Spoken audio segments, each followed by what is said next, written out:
Coming up in this episode of In Clear Focus. Shoppers want to be informed, and the process of understanding how shoppers do that is through usage and influence. The actual shopping experience itself is, to my mind, the most powerful and manageable and frankly measurable form of media that a retailer or a brand possesses. If an important brand is not aligned with the consumer values, consumers may no longer want to shop with them and they will go with somebody else, whether it's more expensive or not. What makes great placemaking is this shift from a shopping or transactional rhythm to a community rhythm. And that rhythm of footfall makes a great place.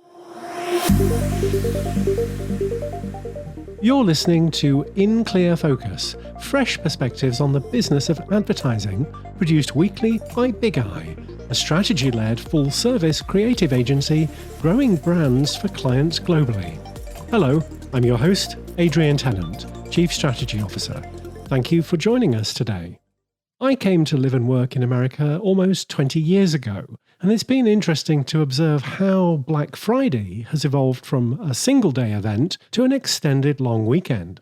It now incorporates Thanksgiving Day, Black Friday, Small Business Saturday, Cyber Monday, and Giving Tuesday. And it's no longer an exclusively American phenomenon. Some members of my family live in Spain, where, in common with many other European countries, retailers aim to get consumers excited about the holiday shopping period with what they call Black Friday week. Now, back here in the US, the National Retail Federation estimated that 166 million Americans shopped during the long weekend in physical stores and online. So, to celebrate the most important week of the year for retailers, we're going to revisit some conversations we've had with guests about shopping and consumer behaviours this year. Our featured Big Eye Book Club selection for May was Influencing Shopper Decisions: Unleash the Power of Your Brand to Win Customers. I was joined by the book's co-author, Devora Rogers, who is Chief Strategy Officer with the consumer insights research agency Alter Agents, based in Los Angeles. Devora, welcome to In Clear Focus. Thank you. Thank you so much for having me. The first chapter of Influencing Shopper Decisions illustrates the impact of digital technologies and how they've transformed how many people approach shopping. So, Devora, can you explain what led you to determine that usage and influence are key metrics for tracking and revealing today's shopper journey? Usage and influence became our North Stars, our key metrics, because we began to see that there were so many things that shoppers were doing. They were becoming prolific researchers and literally going everywhere all the time, sometimes for weeks or months on end. And in that process, they're encountering such a large amount of information that we felt like it was important that brands know where people were going for information. That's the usage. And then what of those sources, and our list is about 45 sources plus, actually drive influence, actually cause people to purchase. And you have to separate them. It's did you do it? Did you use it? And then was it helpful? And that today, as a marketer with brand as a driver of shopper interest and purchase decreasing, what we see is that in place of that is really information. Shoppers want to be informed, and the process of understanding how shoppers do that is through usage and influence. And information is now a kind of value. It's not enough for a product to be good.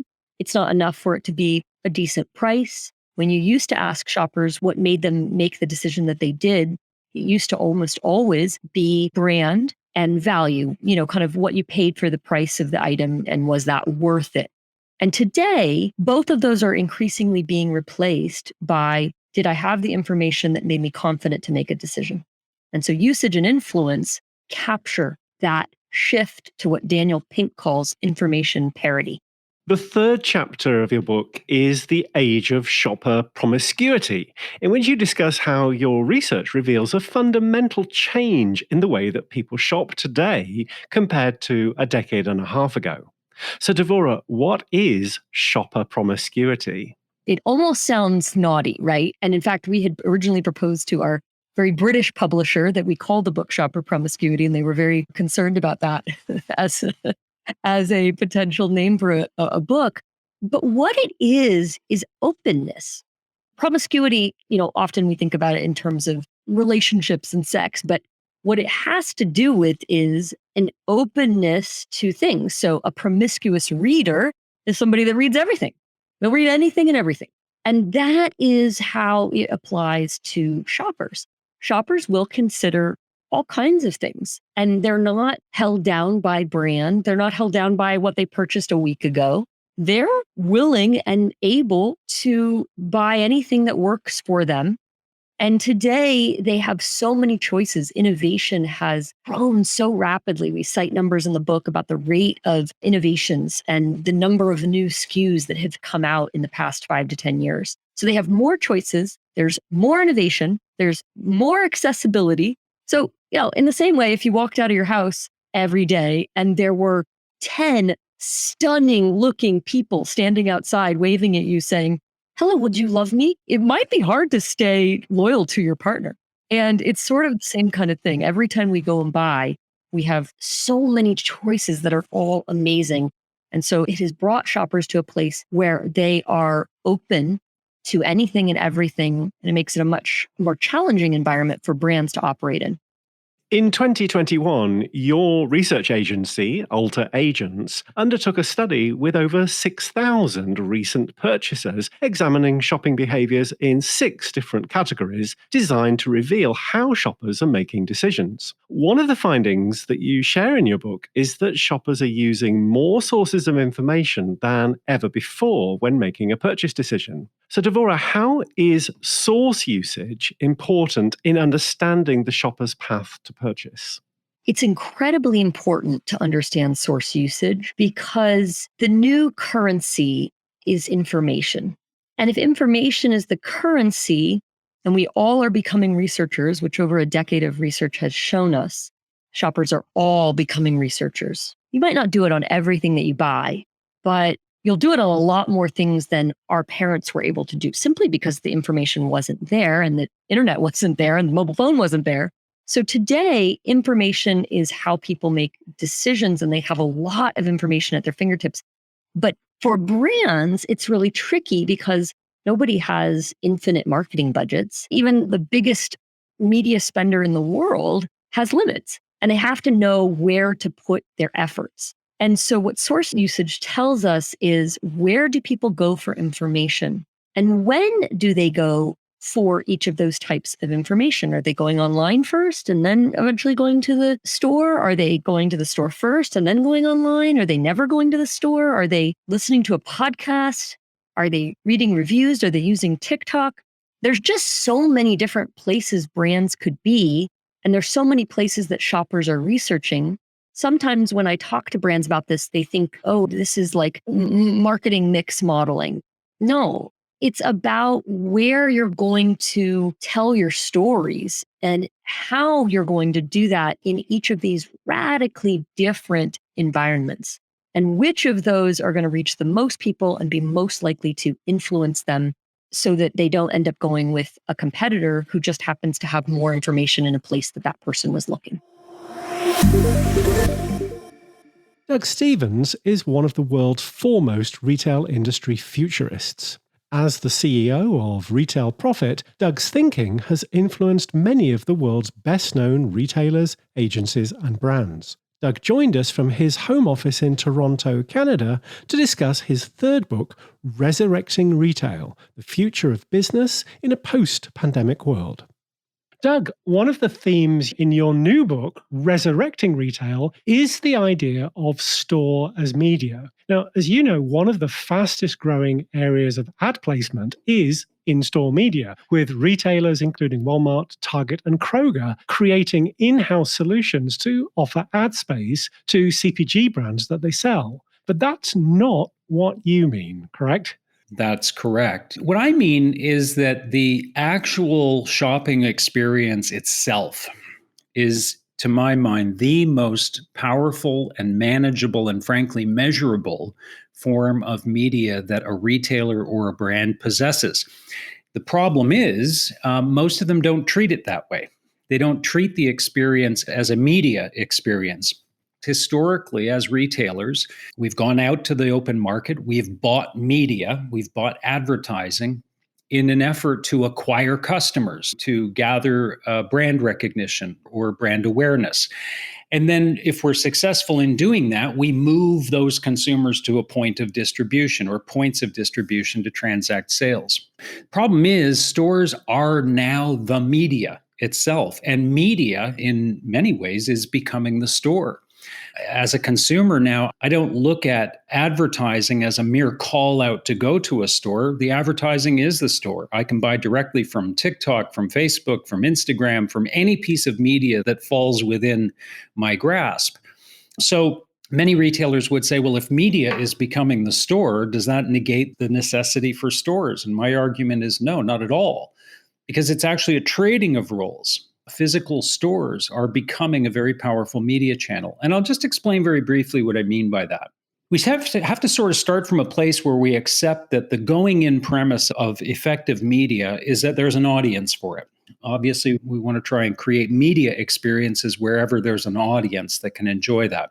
If we go back 1,000 years ago, that point of gathering audience was the marketplace. That was really the primary channel through which consumers got information, where they communed, where they connected with friends and family, and ultimately where they conducted commerce. Over time, that was displaced somewhat by other forms of media, whether it was print media, radio, television, and today, of course, digital is the campfire that we all gather around. But the problem is, digital is actually becoming prohibitive as a means of acquiring customers from a cost standpoint. There are brands today already that are saying, look, we just cannot afford to acquire incremental customers using digital media. The cost is too high. And in many cases, it exceeds the lifetime value of that consumer. So when I refer to stores being media, I'm certainly not talking about the networks that, as you mentioned, many retailers are putting in their stores to just inundate us visually and audibly with more and more advertising. I'm suggesting that the experience that I have in a Kroger is actually the most important form of media that Kroger can execute. So it's a different philosophy entirely. Amazon has plans to open several large physical retail locations in the US that will operate like smaller department stores. This could extend the company's reach in its sales of clothing, household items, electronics, and other categories. So, Doug, what's your take on this latest development from Amazon? Yeah, it's a really interesting development. It's one of those that when you read it, it's not surprising, but it's certainly interesting and compelling. And in a weird sort of way, you know, one of the old credos in any investment community is that you try to determine where everyone is running to. And if you're smart, then you run in the opposite direction. And right now, the retail industry as a whole is running away from physical retail and running toward digital. So what does Amazon do? Amazon takes exactly the opposite approach, and they run toward the physical world. Now, this isn't Amazon's first foray into physical retail. Of course, they bought Whole Foods several years ago. They have opened Amazon Go stores, Amazon 4-star stores. And if we're being completely honest, their track record in physical retail isn't that extraordinary, really. Having said that, this makes a lot of sense. There are things that are simply difficult to buy on Amazon and difficult to buy on any retailer's website, frankly. Things that require more consideration, things that require touch and feel, complex products that really require more information or confidence before a consumer is willing to make a purchase. And of course, apparel falls into that category as well. So that makes sense. This also provides a local logistics point, a point to distribute products from, a point to collect returns from, which would only add efficiency to Amazon's bottom line. It also gives them an opportunity to collect more data about how consumers do shop in physical environments. Amazon knows full well how we behave online, but it gives them an opportunity to create yet another data point in the marketplace to begin to connect consumer behavior between the online world and the physical world. And then there's the more sinister side. It also gives them the ability, as we know from past announcements. It gives Amazon the ability to absolutely tank the market caps of companies like Kohl's, who could potentially even become acquisition targets. We know that anytime Amazon merely clears its throat and sort of fixes its gaze on a category, they have a tendency to really rock the market caps of incumbents in those categories. We've seen them do it in the pharmacy sector. We've seen them do it across various categories. So that could be potentially the play here as well. But I think the big message to the marketplace, Adrian, in my opinion, is that this is a warning shot across the bow of all physical retailers. And most specifically, I'm thinking of categories that have sort of dodged the bullet up until now, categories like home improvement. If Amazon can open a quote unquote department store and sell in the physical world, well, that brings them one step closer to selling lumber and concrete and building supplies, and maybe doing a much better job of it than the incumbents in that category. So I think everyone has to take this very seriously. And above all, Amazon has the luxury to spend a tremendous amount of money doing this and sticking with it and experimenting. So yeah, not a surprise. Could have many, many strategic dimensions, but something that everyone in the retail industry should be taking note of for sure. Let's take a short break. We'll be right back after these messages. I'm Tim McCormick, VP of Media and Analytics at Big Eye. Every week, In Clear Focus addresses topics that impact our work as media professionals. At Big Eye, we always put audiences first. Knowing who we're targeting, their attitudes, behaviors, and motivations is the foundational step in our media planning process. For every engagement, we undertake research that yields actionable insights. These inform our media and analytics strategies and ensure that we're working in unison to deliver measurable results for our clients. If you'd like to know more about putting Big Eye's audience-focused media and analytics to work for your brand, please contact us. Email info@bigeyeagency.com. Big Eye, reaching the right people in the right place at the right time. Each month, in partnership with our friends at Kogan Page, the Big Eye Book Club features interviews with authors who are experts in marketing, consumer research, and customer experience. Our featured book for November is Inclusive Marketing: Why Representation Matters to Your Customers and Your Brand by Jerry Dakin. In Clear Focus listeners can save 20% on a print or electronic version with exclusive promo code BIGEYE20. This code is valid for all products and pre-orders and applies to Kogan Page's free ebook offer. To order your copy of Inclusive Marketing, go to koganpage.com. That's KOGANPAGE.com.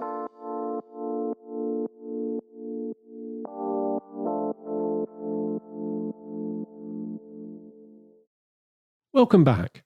You're listening to a special episode of In Clear Focus, looking at retail in 2022.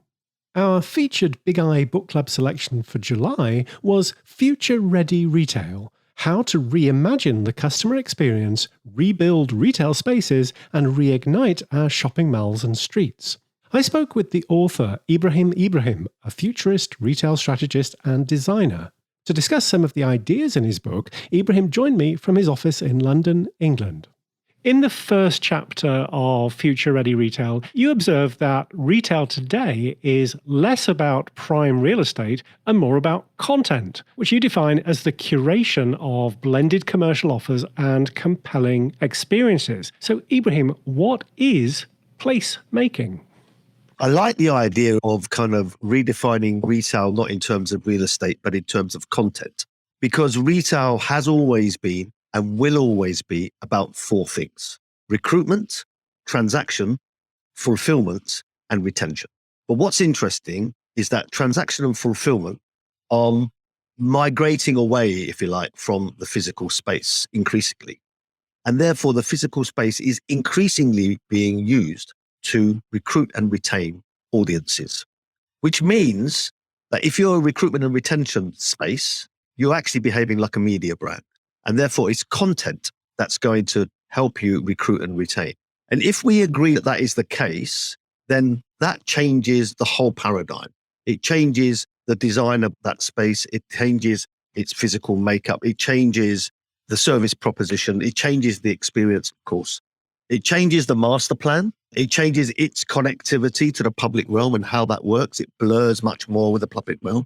So to answer your question, with that context, placemaking for us is about three things, the three C's. It's about content, as I just explained. It's about community, localism, reaching out to community, moving away from a hermetically sealed development that looks inward and creating a permeable, connected development, shopping center or whatever that locks outwards and connects to the urban grain, to the streetscape and to community.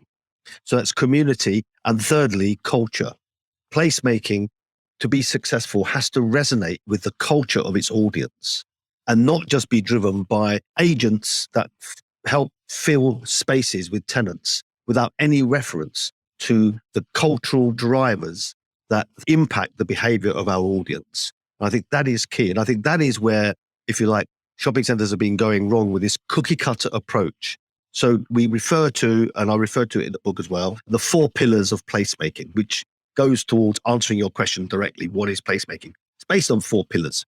The first is convenience. So placemaking must deliver on one big expectation of our audience, and that is hyper convenience, simplicity, an experience that's intuitive, that is devoid of complexity. I think that's the first. And of course, we can drill into that really extensively by understanding the impact of things like quick commerce and the whole kind of area of convenience. The second is fast, the polar opposite of slow, which is about a place creating programmable content, about creating and delivering participatory experiences that are about community. And I don't mean local community, communities of interest, brands that bring those communities together, and places about activation of the public realm with those experiences, not about fixed demise that separates public realm with tenanted space. These are blurring. And I think this blurring of the inside and the outside also is about placemaking. The third pillar is about localism. How do we create a place? And only a successful piece of placemaking must be connected to and aligned with the local community and the local environment and its local heritage and its local makeup of the audience, whether they are citizens, whether they're influencers, whether they're local brands. And very importantly, when we're master planning a place, and again, this what makes great place, is how we blend in one master plan local independent brands, influencers, local groups, community groups, not-for-profit organizations, social enterprises with big brands. And whether those big brands are retail, leisure, entertainment, culture. The days of separating them and putting local small brands into tertiary spaces and giving prime space to big brands are over. And that is the death of placemaking. And the fourth pillar that really, I think, cements a place and makes it sustainable in terms of future-proofed is what we refer to as belonging. How we create a place that delivers on and aligns with the values of our audience, their values in terms of the role this place plays in their day-to-day life and in the wider world, and not just somewhere to sell them stuff.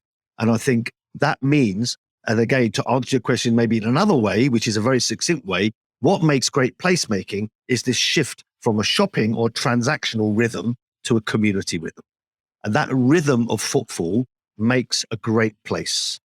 You believe that retailers and brand marketers need to shift our focus away from traditional demographic consumer segments and instead consider cross-boundary psychographic segmentation, which reveals what you refer to as Generation C. You highlight Nike, Apple, and Patagonia as exemplars of this approach. So, Ibrahim, could you give us an overview of Generation C and explain how their traits inform how you design brands and place experiences?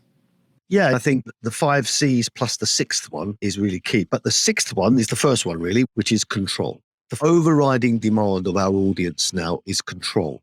Being in control, feeling in control, that gives them dignity. It gives them hyper convenience. It means that their experience is intuitive. It means the business is transparent. It means there's authenticity. All the elements, and I can go on and on about what do we mean by control or being in control. An experience that's devoid of complexity, those kind of things. Now, as I move on into the C's, the first is convenience, which is exactly what I've just said. This idea of hyper convenience, this idea of creating an intuitive experience The idea of queuing is anathema in retail. Quick commerce is taking hold. Obviously, COVID has really driven the kind of demand for digital experiences, the whole fulfillment ecosystem, how we can have different aspects and types of fulfillment to meet with the demands of our audience, how convenience delivers on this new way of working, this fragmentation of work, how people want to work as a dip in, dip out culture of work, how we fit work in increasingly around other activities.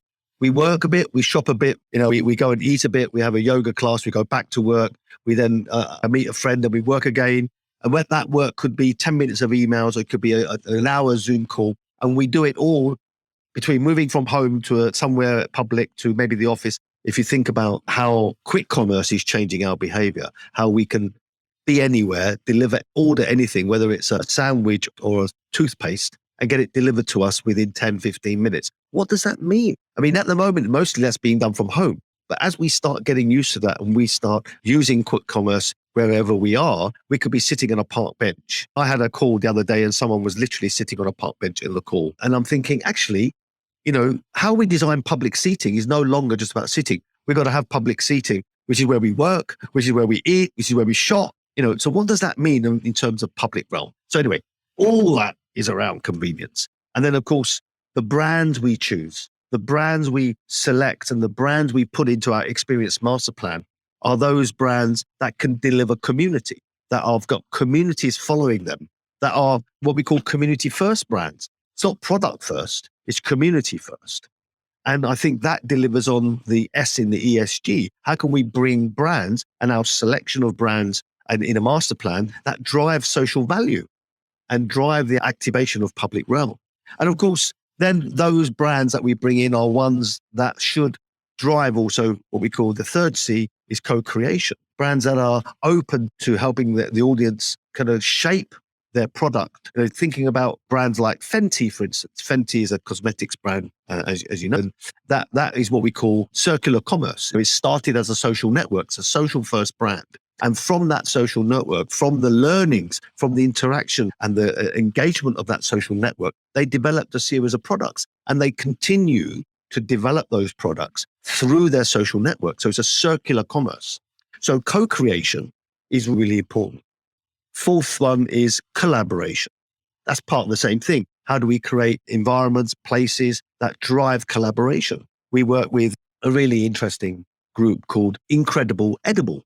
Incredible Edible are a social enterprise that come to a place, they work with a local authority or a developer, and they take space, whether that's a disused car park or a roof space, and they develop allotments where they grow produce, and they reach out to the local community, and they get the community to own these allotments. They help them grow the produce, and they're the intermediary between that produce being sold to restaurants in this development. And Incredible Edible take a cut of that, and so do the community who are growing it. So collaboration is really important at a community level, at a place level, if you like, but also at a brand level, how we introduce brands and encourage brands that are collaborative with their audience as opposed to what you call a monologue brand. And finally, the final C and the most important C is conscience. Brands that have a conscience, that prioritize the role they play in people's lives and in the wider world. And of course, increasing that's becoming a driver of preference. Brands that have a purpose, that look at sustainability and ESG as a priority. And of course, we can see that also through the growth of B Corps and triple bottom line. And I know, and I think that will become a universal kind of narrative at a kind of everyday level. Not many people have heard now of B Corps. I've been talking about it for 3 or 4 years. And as I speak to more and more people, I see it's becoming more and more kind of universal. And I think that it will get bigger and more kind of popular. In September, I spoke with Ksenia Newton, marketing content specialist at the social listening platform Brandwatch. Based in New York City, Ksenia had just published a report about retail trends in 2022, which identified elevated expectations around delivery and fulfillment. I asked Ksenia what some of the implications could be for retail and e-commerce brands. Logistics plays a huge role in building a solid reputation for any brand out there. And it's been really hard for brands, right? Retail and e-commerce. The expectations that consumers have right now are very high. So for retailers and e-commerce companies, it's really important to expand their delivery options if possible, because consumers want to have what they purchase. They want to have it right now. They want to have it on the day they need to have it, and they can't wait for a month. That means that all these brands need to expand their delivery options, not just offering delivery to your house, but maybe setting up a pickup location, a pickup point, or curbside pickup, whatever it might be. The focus needs to be on delivery because consumers are really expecting that convenience level right now. And the other thing that we saw online as well is that it was also a tweet that I'm going to quote because it was very important and it gained a lot of engagement. A person literally said, if it's sold out, please take it off the website. Thank you. And one of my favorite tweets from that research, with 300,000 likes, you can tell that it resonated with consumers quite a bit. Got a lot of engagement because consumers don't want to spend time on the website looking for that product that they really want to purchase just to realize that product is off, it's not in stock anymore. So make it easier for consumers. Please make sure you update your website so consumers don't have to waste their time. Because not only they will waste their time, it will also affect how they view that brand moving forward. They may not want to shop with you again, right? And the other thing that we saw, I guess, again, when it comes to elevated expectations and going back to the payments that I just talked about, placing in order and payment methods is something, again, that's very important. I just did a whole report on the financial sector and kind of what are the most popular payment methods out there. And what I saw is, sure, credit card and debit cards are still very, very popular. But payment methods like buy now, pay later, Klarna, Afterpay, and ClearPay have been gaining popularity rapidly. So consumers are looking for different ways to pay for their purchases. And with buy now, pay later specifically, it allows you to split the purchase, the larger purchase, and pay in installments, taking that pressure off a little bit. And then, potentially it will become kind of a differentiating point. As a consumer myself, I just used buy now, pay later to pay for a larger purchase, which was a mattress. And it really helped me personally that I could just break down the price and just not have to look at one large number. And it did help me in a way to choose between two brands as well. So this is something that we're seeing consumers talk a lot about online as well. Buy now, pay later specifically, and adding additional payment options to the existing payment options on the website. Because as you know, if consumers can't pay with the payment options that you have listed on the website, the business might lose that revenue. So there's that. How do you think inflation will shape the upcoming holiday shopping season? Will consumers buy even earlier to avoid price hikes? One of the trends that we saw in our research, we call it revenge spending. And that means consumers who were stuck at home bound because of ongoing pandemic.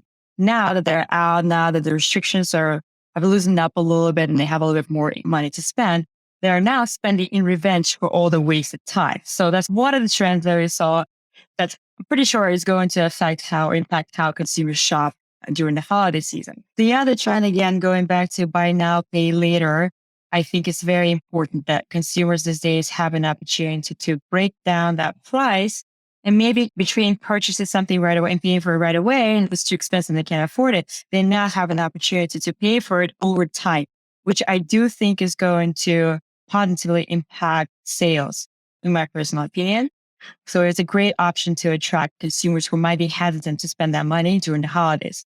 And another thing that I saw in the recent research around the trends in the financial sector is consumers are very enthusiastic when it comes to the topic of spending and payment options. They're constantly researching. So it doesn't sound like people are not going to buy. It sounds like they're looking for better ways to shop, whether it's coupons, discounts, whether it's buy now, pay later, or different payment options, or whatever it might be. Consumers are looking to spend. And then it's something that I also saw. I'm part of this Facebook group. It's called Secret. I don't know, it's no longer a secret, but it is a private Christmas focused group on Facebook, where about a month ago, people started reporting how they finalized their Christmas shopping again. And I know I mentioned this last time in our podcast, but this time around, people are spending a lot more money and they buy multiple presents. Again, this isn't based on any data that I saw using our technology, right? This is something that I literally scoped from just reading through comments in this Facebook group. People purchase multiple presents per person. Again, it may not be representative of the rest of the population, but it also doesn't sound like they're trying to save up either. You've been listening to a special episode of In Clear Focus. Thanks again to contributors Devora Rogers, Doug Stevens, Ksenia Newton, and Ibrahim. And if you'd like a copy of Devora and Ibrahim's books, you can get a 20% discount when you order online at koganpage.com. Just add the promo code BIGEYE20 at the checkout. As always, you'll also find a transcript with links to the resources we discussed today on the In Clear Focus page at bigeyeagency.com. Just select podcast from the menu. And if you enjoyed this episode, please consider following us wherever you listen to podcasts. Thank you for listening to In Clear Focus, produced by Big Eye. I've been your host, Adrian Tennant. Until next week, goodbye.